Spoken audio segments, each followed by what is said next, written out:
Mais um Caminhando no Dharma, gente. Estamos de novo, eu, Ana Cristina Coda, e a minha amiga querida Cris Paramita. Hoje o assunto... é um assunto que não está...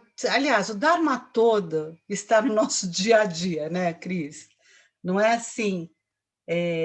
a gente pode viver olhando tudo com essa visão do Dharma. Mas o assunto de hoje, ele é super importante, por quê?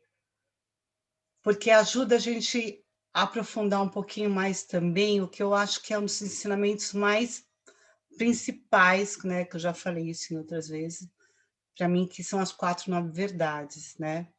Que são as causas do nosso sofrimento, que são os nossos venenos mentais, que em tibetano...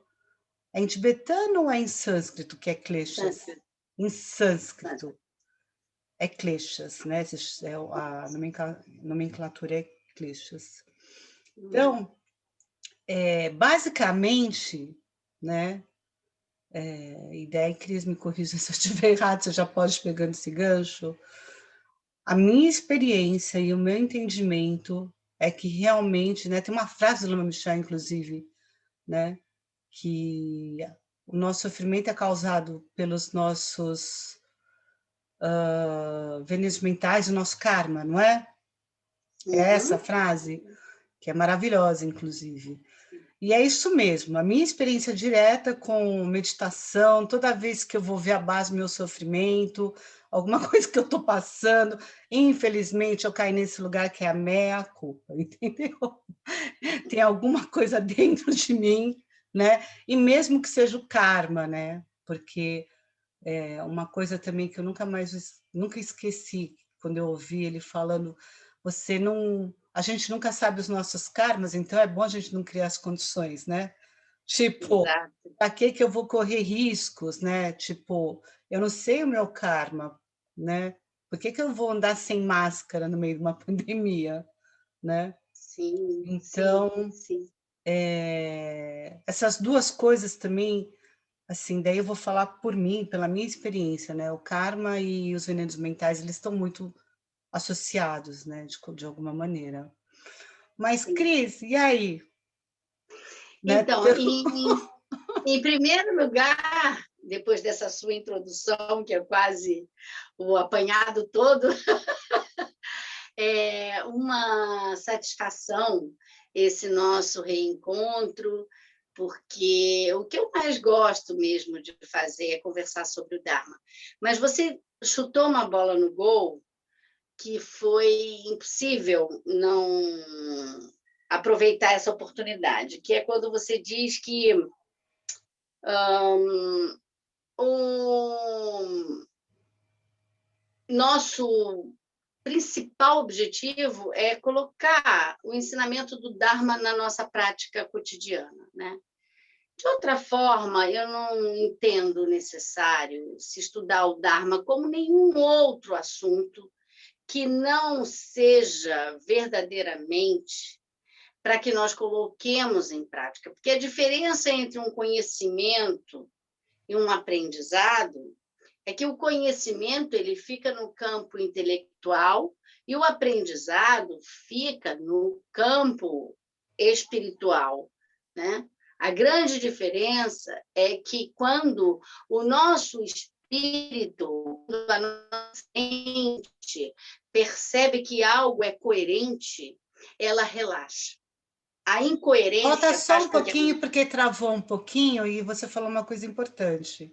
Repete só essa frasezinha. é importante que nós entendamos que o nosso experimento mais significativo é colocar em prática esse ensinamento.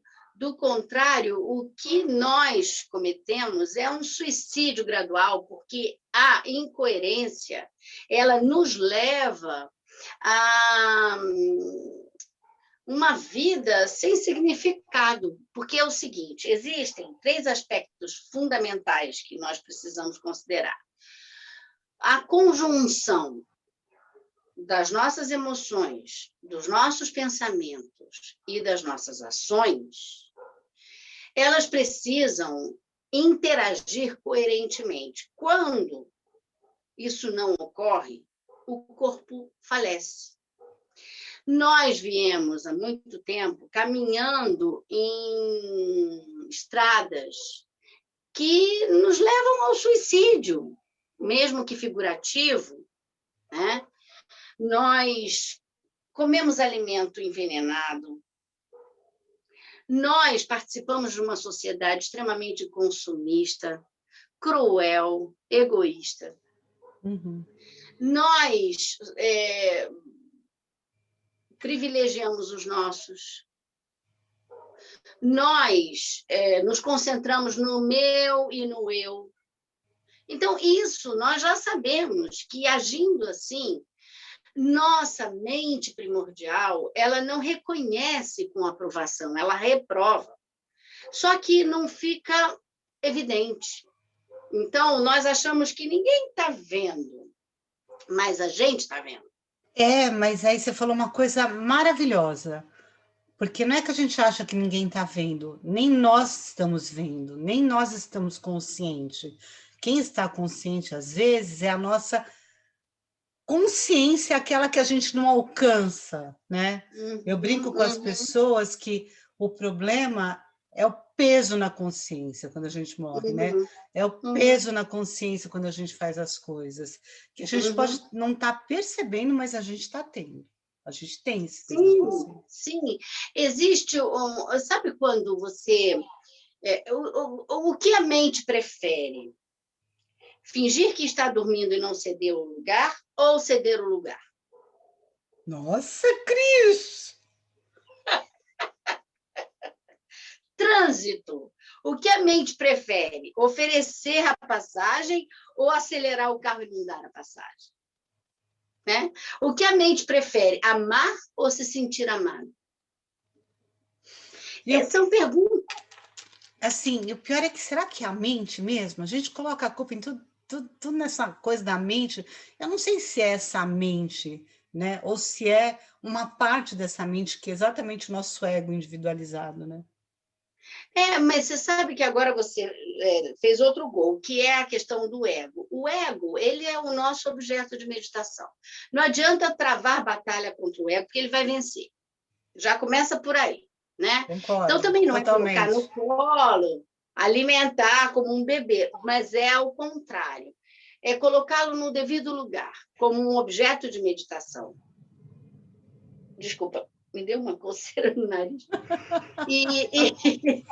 Pois mas é, tem problema alimentar ele como um bebê também? Porque, assim, muita gente hoje está chegando à conclusão, né, que o problema dos adultos são as nossas crianças dentro da gente, né? Então, essas crianças, às vezes, elas precisam desse colo mesmo, né? Porque uma coisa mas uma coisa é o nhenhenhen, outra coisa é uma criança que ficou lá naquele quarto escondido chorando e ninguém prestou atenção, nem ela mesma, e precisa ser resgatada, né? São duas situações distintas. Então, quando uma criança que eu estive e aconteceu algo que me deixaram no berço chorando, ou eu não recebi o alimento que eu necessitava, ou o afeto que era primordial, essa criança ela precisa ser resgatada. Ela, não é nós voltarmos a ela, mas trazermos ela até nós. Né? É assim, sabe quando uma criança fica emburrada e você diz assim, vem aqui, me dá um beijo, me dá um abraço, e ela faz pirraça? É essa criança que ficou lá no quarto. É essa criança que você tem que dar uma ordem, um comando. Vem aqui, senta do meu lado, vamos lá. Né? Ela tem que fazer um movimento, porque não tem como você ajudar uma pessoa que não tem um projeto para ser ajudado. Você vai ficar ajudando ninguém, porque esse alguém tem que ter um projeto para ser ajudado. Né? Então, essa criança ela precisa querer ser resgatada. Porque se ela empirraçar e não aceitar o seu convite, ou você oferece uma ordem, ou você despreza. Ou você também pode tentar entender a necessidade, né? Sim, mas essa necessidade, ela já esteve ali anunciando, né? ela já esteve ali se manifestando durante todo esse tempo até os dias atuais. Sim, esse que é o problema. Pois é, então eu acredito que é que nem a gente colocar um monstro ao nosso lado e dizer para ele assim: se comporta, eu sei que você está com fome, mas não adianta tentar me comer, entendeu? Porque ele vai comer, ele vai abrir a bocarra e vai engolir. É a mesma coisa que eu chegar para o fogo e dizer assim: não me queima. A natureza do fogo é queimar. É uma É perspectiva, previsível. é uma perspectiva. É previsível, né? Então, quando nós falamos dessa estrutura do ego, o ego, ele, na verdade, ele está muito relacionado ao nosso estado interior. Porque se nós estivermos positivos, o que acontece quando o ego se inflama? Nós damos risada. Um exemplo clássico eu vou pegar um ônibus e eu tenho um compromisso X hora. O ônibus passa e não para no ponto, eu perco o ônibus. Se a minha mente está negativa, pelo menos, eu apedrejo o ônibus. Né? Eu xingo Aliás, todo. podemos já introduzir o primeiro veneno mental. Pois é, eu sugiro que a gente aborde nesse sentido, assim, aí eu vou falar um monte de palavrões, eu vou passar o resto do dia mal-humorada, isso se minha mente estiver negativa. E o que é uma mente positiva ou negativa, nós vamos ver depois que eu citar como uma mente positiva reage quando perde o ônibus. Perdi o ônibus. Será que eu perdi mesmo? Será que quando eu fosse subir no ônibus eu ia torcer meu pé e podia quebrar? Será que o ônibus iria ser assaltado se eu estivesse presente? Porque tem uma coisa. Não é porque eu não estive presente no ônibus que faz com que meu álibi, ou seja, eu não estava no ônibus, então o ônibus pode ser assaltado. Não, o meu karma pode disparar um assalto no ônibus. Então, eu não estando no ônibus não significa que o ônibus vai ser assaltado, invariavelmente. Talvez a minha presença no ônibus fizesse com que um anel chamasse a atenção de alguém que estivesse precisando de alguma coisa dentro de casa, e por aí vai. Na verdade, a gente já falou da interdependência e nunca pode esquecer nem da interdependência, nem da impermanência, e sim, esquecer o advérbio de se. Se não pode estar presente na nossa fala. Mas, assim, o que a gente entende por veneno mental? Em primeiro lugar, vamos lá, definição de veneno mental, que você falou, Clecha. Clecha é muito interessante, que tem um nome em português que é muito semelhante, que é flecha. São duas coisas diferentes, mas que têm o mesmo movimento. Porque um clecha é quando nós damos existência a uma percepção. Então, vira uma projeção. Então, quando eu entro em contato com algum fenômeno, imediatamente eu travo essa interação. Nessa interação, vai todo o meu contínuo mental na percepção desse sino como sendo um sino ou como sendo uma taça. E aí a gente vai voltar a falar sobre isso mais no final, mas o que eu gostaria de ficar claro entre nós é o seguinte: quando nós damos existência, é quando nós travamos contato com um fenômeno, uma situação, um sujeito, um objeto. E o que é travar contato? Não necessariamente é visual. É visual, é auditivo, é tátil. Um contato se estabelece através dos sentidos, né? Então, a partir do momento que eu percebo a existência de algo sobre essa mesa, e talvez a ordem dos objetos que esteja aqui disposta seja percebida por cada um de nós de uma maneira totalmente aleatória, é randômico, né? Você não sabe quem é que vai perceber que tem aqui uma pedra escrita gratidão, que tem um porta-retratos com um protetor. Cada um vai ter um paradigma que vai fazer essa percepção e essa projeção de acordo com o seu contínuo mental, que é pessoal e intransferível. Explica o que é contínuo mental, Cris. Então, contínuo mental, traduzindo, é a mente que nos acompanha desde um tempo sem início. De vida em vida. Tipo, de vida em vida, desde um tempo sem início. infinitamente, em todas as transformações que a mente incorpora. Hoje eu sou da forma que eu sou, porque eu tenho uma influência e eu estou inserida dentro de um contexto, e por aí afora. Esse pode até ser um outro tema, mas o contínuo mental é a nossa existência ao longo de todas as nossas existências, né?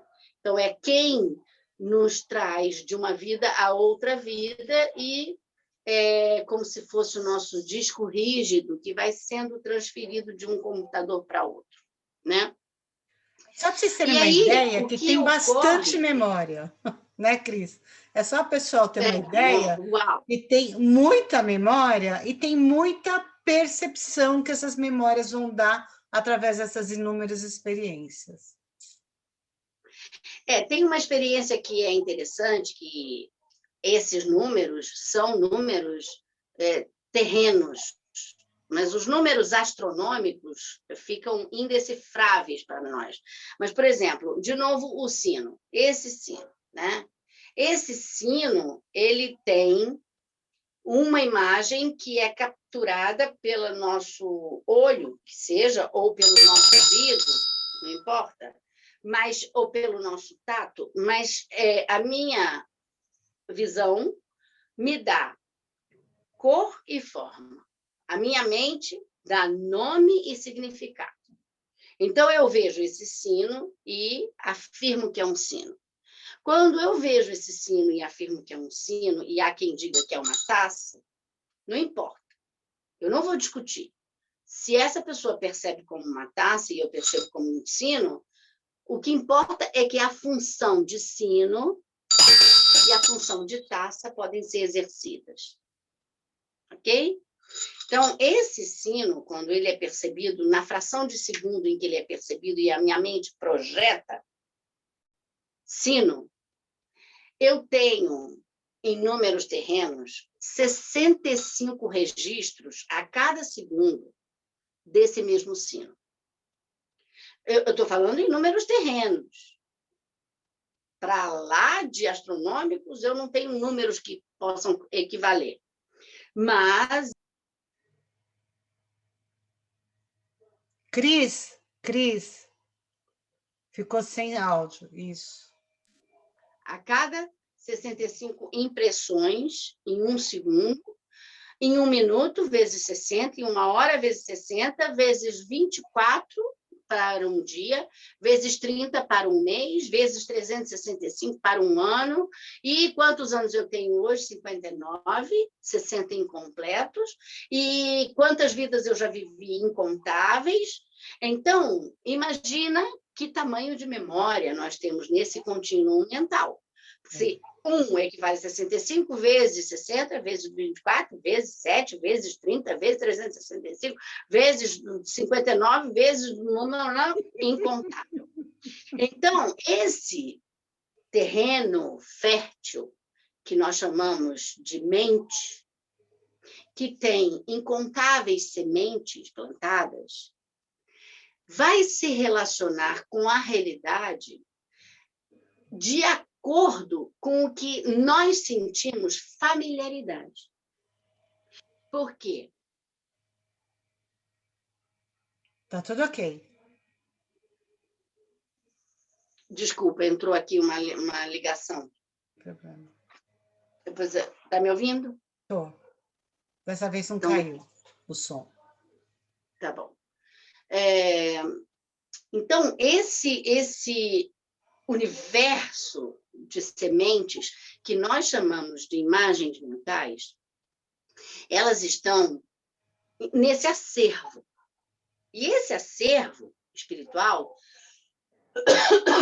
vai ser disparado em acordo com a condição que amadurece. Então, é como a semente está estocada, choveu, germinou o grão, brotou a semente. E essa semente é a nossa relação com a realidade. É o que você falou do ônibus, né? Que você entrar no ônibus poderia ocasionar o acidente. Exatamente. Então, o que ver? Imprevisível. É impressionante a quantidade incalculável de possibilidades com a fração do segundo quando a minha mente registra o sino, né? Imagina, esse sino nunca esteve sobre a mesa. Esse sino está na minha mente, que interage com o sino que está sobre a mesa. Eu me relaciono com essas imagens mentais, não com as imagens físicas. A imagem física é apenas um disparador e um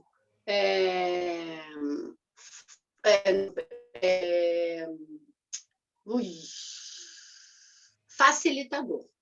Facilitador. Um disparador e um facilitador. Porque basta nós nos sentarmos confortavelmente, com uma mente clara, sem estar torpe, para meditar. Meditar no objeto de meditação que seja. E o veneno mental é o melhor de todos os objetos de meditação. Por quê?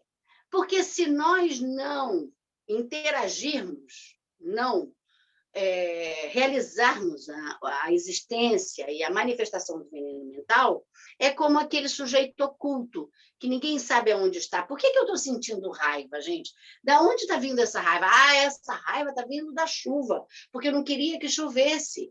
Mas isso é só uma desculpa para que a raiva encontre um terreno fértil para se manifestar. Ela usa a chuva como uma condição. E quando ela usa essa chuva como uma condição, ela se relaciona com a raiva, não com a chuva. A chuva não é o sujeito da raiva. O sujeito da raiva sou eu. A chuva é só uma condição. Eu costumo falar para os meus alunos, meus clientes, que nesses momentos, né, onde aparecem os nossos venenos mentais, seja a raiva, seja o medo, né, ou seja um desconforto, seja o sofrimento, porque muitas vezes hoje as pessoas sentem um sofrimento, sentem uma angústia, e a gente perdeu muito a sintonia fina, né, desse contato com as emoções e sentimentos, e a gente não consegue nomear direito. Eu faço vários exercícios que fica muito claro como a gente não consegue entender o que está acontecendo com a gente. E daí eu falo, essa é uma oportunidade de você pegar a cobra e olhar nos olhos, e olhar para ela entender o que ela é. Né? Tipo, nem sempre a cobra está com a cabecinha para fora da toca, nem sempre a cobra ela tá lá dando a voz. Já que ela saiu, cata a bicha, olha nos olhos e vê o que ela tá querendo, né? Que cobra é essa, né? Qual que é o modelinho dela, né? O que sabe, não perde a viagem, não perca a viagem, né? Mas eu queria que você contasse como que você medita nisso.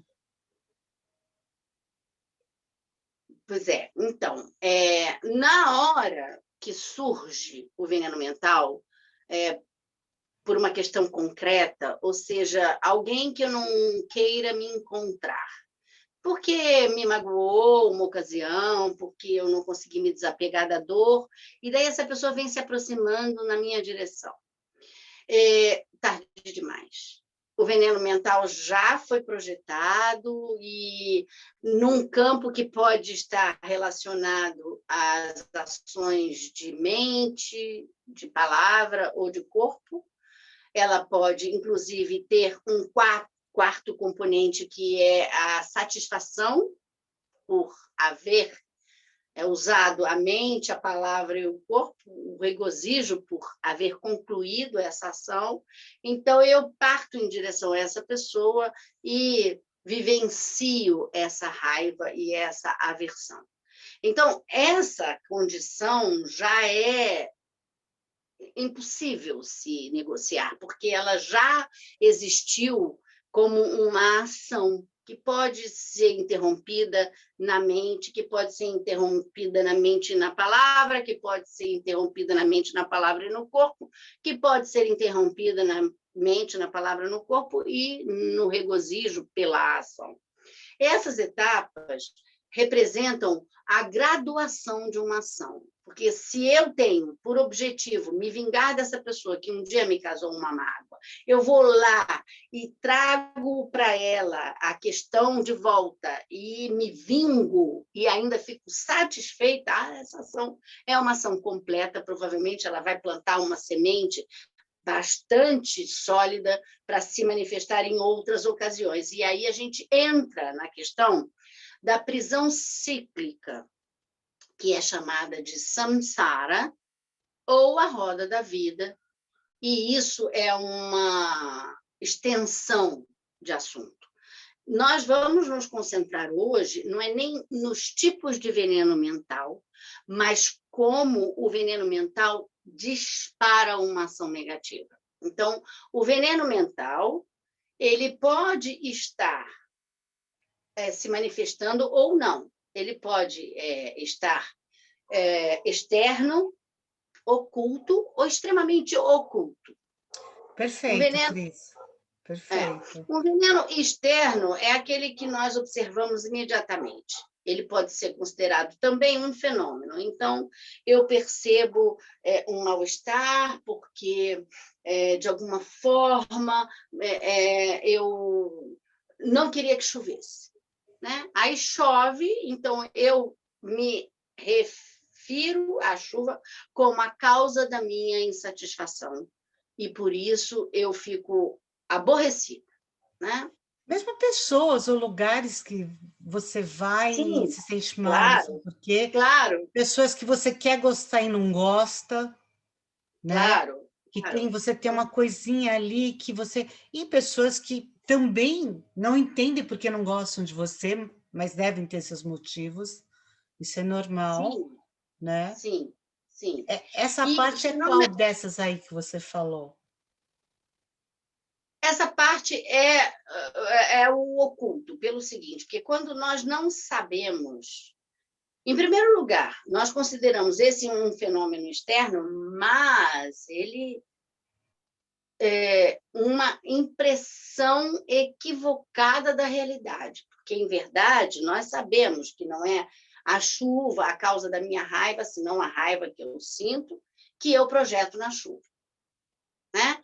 Isso é um fenômeno externo porque fica claro que eu estou atribuindo à chuva uma não qualidade que a chuva não possui.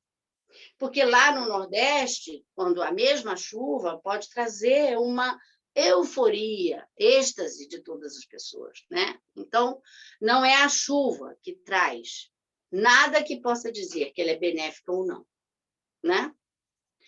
Bem, então, e aí tem o tal do que é oculto, o fenômeno oculto.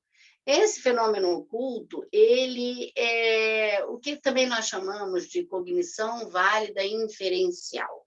É só um nome mais sofisticado, mas significa que eu vejo uma montanha e essa montanha ela tem uma fumaça e eu subentendo que atrás da montanha está pegando fogo, né?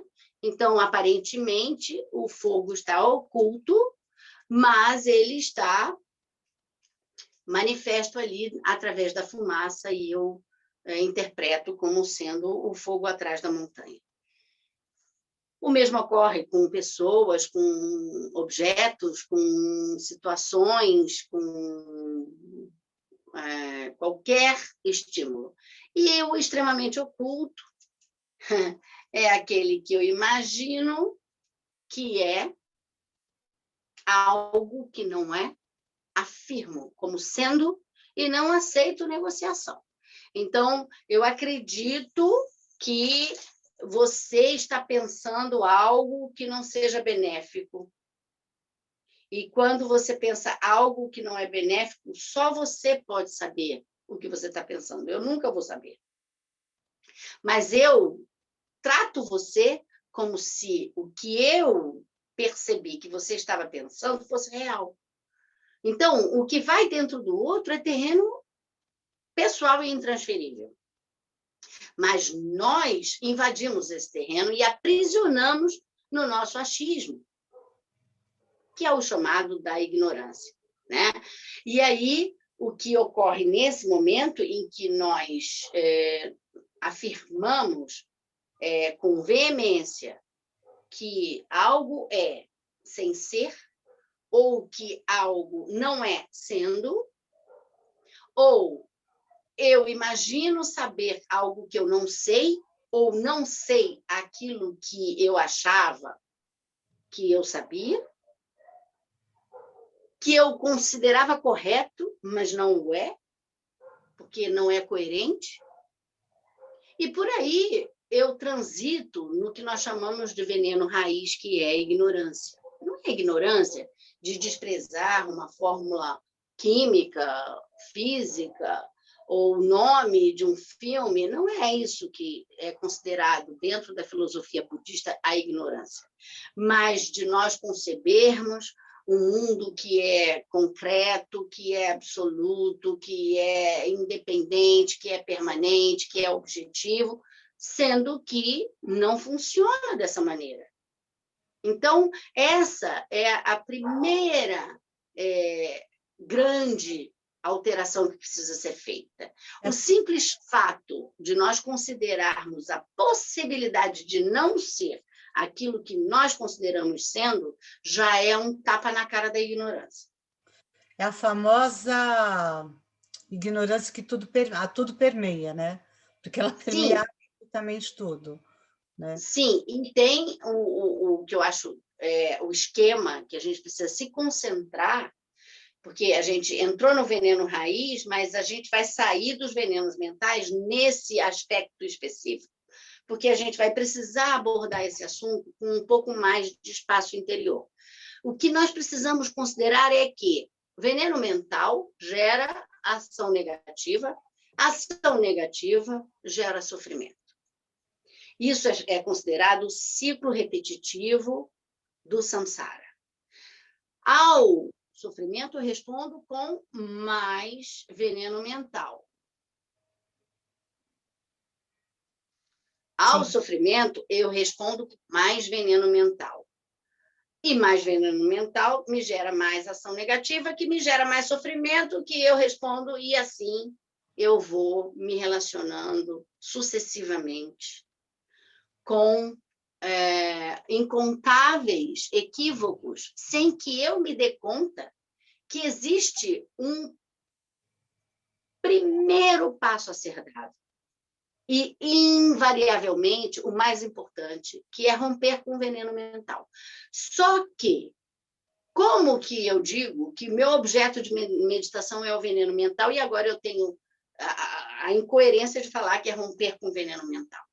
É porque eu não posso alimentar o veneno mental, né? Não é colocar, conforme eu falei, o veneno mental no colo, amamentar, não, isso não pode acontecer. Mas eu preciso usá-lo como o meu disparador, o meu facilitador, como um elemento de meditação, para que eu possa desenvolver o antídoto.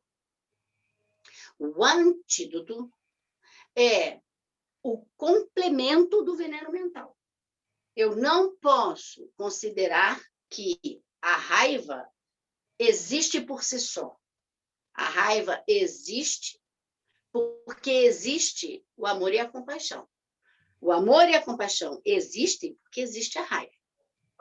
Não tem como existir raiva sem existir amor e compaixão, assim como não tem como existir amor e compaixão sem existir raiva. E isso sim é coerente. E eu vou dizer por quê. Tem como, e de novo a gente vai usar o mesmo exemplo da folha, tem como isolar um lado da folha do outro? Não. Uma vez que não tem como nós rompermos com o veneno mental, que é a nossa identidade do ego. Veneno mental é a identidade do ego. Qual é hoje o meu pior veneno mental? Eu nem sei, são tantos, mas... mas eles alteram, como o nosso humor altera. Eles variam de período, de saúde, de relacionamento, é impermanente. Quando nós imaginamos ser o veneno mental a avareza, o pior deles, nossa, aí nós nos damos conta que é o medo. E aí vai por diante, porque não importa quem é o mais acentuado naquele momento. Importa que ele precisa ser arrebanhado e colocado no seu devido lugar como um objeto de meditação, porque é através dele que eu vou desenvolver o meu amor, a minha compaixão e as minhas virtudes de uma maneira geral. Para cada veneno mental, existe um complemento de antídoto. O antídoto, ele é inseparável do veneno mental. E é exatamente porque o veneno mental dispara as sementes que estão estocadas nesse contínuo mental, que quando surge a condição apropriada, essa semente se fortalece e germina. Quando eu percebo isso, aí eu consigo entender que é no veneno mental que eu consigo romper com a ação negativa. De que Sim. forma? Enfraquecendo o veneno mental. Toda vez que eu renuncio a uma ação raivosa, naturalmente, espontaneamente, eu desenvolvo o amor e a compaixão. Porque não existe um lugar vazio no universo. Tudo nesse universo está preenchido por algo. E quando você elimina algo, surge outro Tá que certo. compõe esse, Só né? para, Então, assim, tem algumas coisas que eu gostaria de trazer dentro desse aspecto, né? Uma que você está falando do antídoto, e você tem toda a razão, porque nessa questão da polaridade, tudo que tem luz tem sombra, e tudo que tem sombra tem luz, né? Eu acho que o antídoto ele vai bem nessa linha, né? Da luz e da sombra. Agora, também tem a questão da interdependência, né? Por exemplo, muitas vezes, isso até uma das primeiras, né, quer dizer, não foi. As primeiras vezes que eu ouvi falar e fez muito sentido foi o Krishnamurti, né? Que ele fala que muitas vezes, por exemplo, você passa um ciúmes em determinado momento, daí você não olha para esses ciúmes, você cria uma estratégia, né, para que você não passe mais esses ciúmes. E que é, digamos, ficar com raiva, entendeu?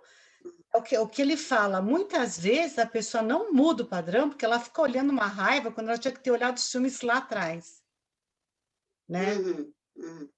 E a gente realmente vai criando máscaras, e eu percebo no meu dia a dia que uma das grandes dificuldades das pessoas é entender corretamente o que elas estão sentindo, porque elas já colocaram muitos layers em cima da ação original, aonde está sustentado o veneno mental. Que o veneno mental, na verdade, é os ciúmes.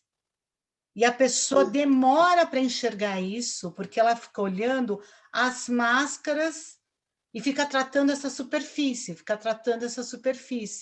né? porque o que ocorre é que nós projetamos o autor da ação no que é externo a nós. O autor sou eu.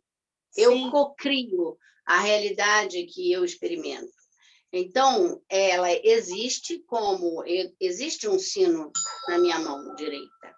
Não é invenção minha, né? É algo real. Mas eu interajo com esse sino na medida da minha familiaridade, porque outra pessoa poderia observar essa mesa e nem saber do que se trata esse sino. Para ela seria um peso de papel, seria uma taça de vinho virada emborcada. Então, não há como nós ignorarmos dois fatores que, para nós... só um minutinho, Cris, só para completar o raciocínio que eu estava tendo. Por exemplo, num workshop que eu fiz com o Geshe Pende lá na Tibetan House, e estávamos falando de depressão, de uma série de questões, né, do dia a dia moderno, e eu sempre tive uma crença que a raiva estava muito associada ao medo, né? E eu fui conversar com ele, eu e mais uma outra pessoa, né, sobre isso. Ele falou, não existiria a raiva se não existisse o medo. Ele falou, a raiva só existe porque o medo existe. E é meio óbvio, né? É instinto básico de sobrevivência, lutar ou fugir, certo? Se não tem esse medo, não tem nem por que lutar, nem por que fugir, né? Quer dizer, é quase como isso que as polaridades que a gente falou, lembra? Né? Do claro e do escuro, dessa dualidade. Esse lutar ou fugir, ele está absolutamente, né? O medo e a raiva, eles estão completamente unidos, né? Nenhum dos dois é bom, nenhum dos dois é bom.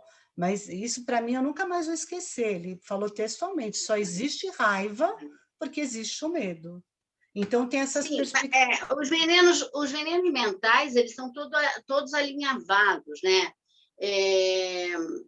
Como a nossa relação no planeta, através do chakra da garganta, que é o reino dos desejos, né?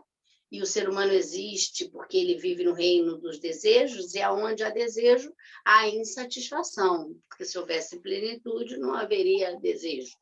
E o desejo ele evolui para o apego, que não são a mesma coisa. São muitas nuances que a gente pode estar observando isso no próximo encontro, algumas, pouquíssimas delas, mas que vão fazer total coerência para todos nós, porque isso transforma a forma que nós lidamos com a realidade. É disso que nós estamos falando e é isso que nós precisamos. Não tem como nós continuarmos perseguindo os mesmos objetos de desejo, as mesmas transferências de felicidade. Não há o porquê de nós criarmos esperança naquilo que é a chave da prisão, né? Se nós estivermos caminhando para o matadouro, é como se um porquinho, coitadinho, ele está indo lá para o abate, ele não sabe. Mas eu vi um vídeo, uma ocasião, que um porquinho se rebelou e tentou retornar daquele funil, e ele passou por cima de todos os outros, como se ele voasse. Tamanha foi a realização dele naquele momento, que se ele prosseguisse, ele estava indo no caminho da morte. Então, é disso que nós estamos falando. Maravilhoso isso. Pois é, nós precisamos romper esse paradigma de que nós estamos fadados ao sofrimento. Nós não estamos fadados ao sofrimento. Nós precisamos ser como esse porquinho que rompe com o samsara, dizendo, não, eu não vou dar espaço, eu até aqui cheguei, não foi fácil renunciar a tudo que eu já renunciei. E não vai ser porque eu não tenho maturidade para lidar com uma determinada situação que eu vou colocar tudo a perder. A raiva, ela tem um poder avassalador tão absurdo que ela é capaz de romper com o mérito que você acumula a vida inteira, ou vidas e vidas e vidas, numa fração de instante. Como, por exemplo, um ciúme absurdo que faz com que uma outra pessoa mate um ao outro, entendeu? Sim. E a mente, ela vai elaborando essas rotas de fuga para que possa permanecer com o veneno mental adulando. E somos nós que temos o dever de romper com esse paradigma.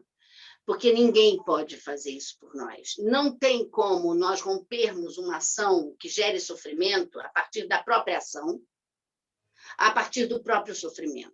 A única forma, e agora, assim, é a nossa cereja do bolo para hoje, a única forma que nós temos de interromper essa cadeia cíclica, onde nós somos co-criadores da nossa realidade, é no veneno mental.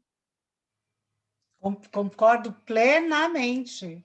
Pois é, e o veneno mental, ele vai enfraquecendo de tal maneira que aquele grão não germina mais. Ele está ali estocado, se eu alimentar, se eu criar condições, é como você falou, eu não vou dar oportunidade para o karma amadurecer, o karma negativo amadurecer, né? Eu vou evitar que condições favoráveis amadureçam as minhas sementes negativas. Então, eu não vou sair na rua sem máscara, ou eu não vou a um baile funk, eu vou me preservar.